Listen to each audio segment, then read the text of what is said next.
My husband was a complete wild man. He was North America's most respected expert on seafood. He, over the years, opened many restaurants, helped a lot of people create wonderful restaurant spaces. He was kind of the guy that you would have on speed dial if you have any questions in terms of food, wine, restaurants, seafood. He was the guy everybody needed around. Everybody wanted his advice. My name is Sheila Flaherty, and I was a caregiver for my husband John for 2 years. I think probably one of the most surprising things about it was the superhuman powers people can find. Stuff that if you were to tell me 5 years ago or 3 years ago that I would have to be capable of doing, I would have said you were totally out to lunch. You know, if you go to the grocery store, it's the quickest in and out shop you could possibly do. If you have to pick something up, if you have to go to work for a meeting, everything is get out to get home. A battle you have no idea if you're capable of winning. You find yourself awake at 2 a.m, tossing and turning, going, is it gonna work? I think that was probably the most challenging. It was the 3 of us in the house, myself, John, and our dog. So we have a now almost 12-year-old rescue. She was my dog for years, actually, before we got married, but she loved him. In the beginning, it was working with the Sunnybrook team. We had the palliative care services there, so a lot of it was more on-site, having meetings that we would go to, mostly focused around pain control.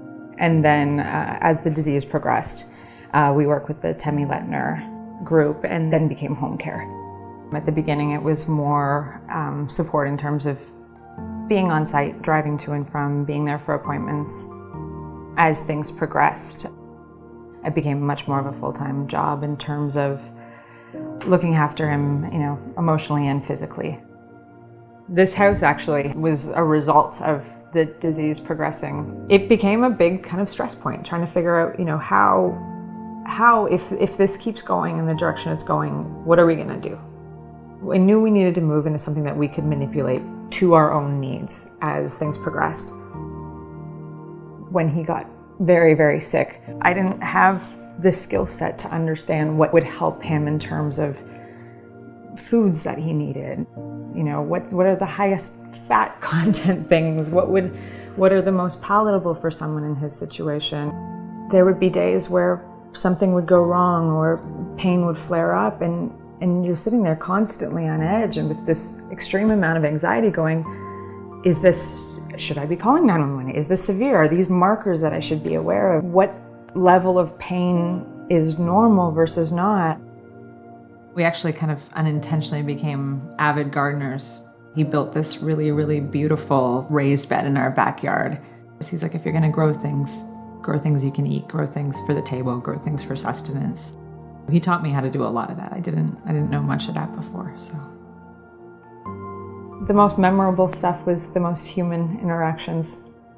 I remember at one point a doctor who we worked very closely with and had a lot of respect for, just leaning in and saying, we're trying. We want to fix you. We want to make it better.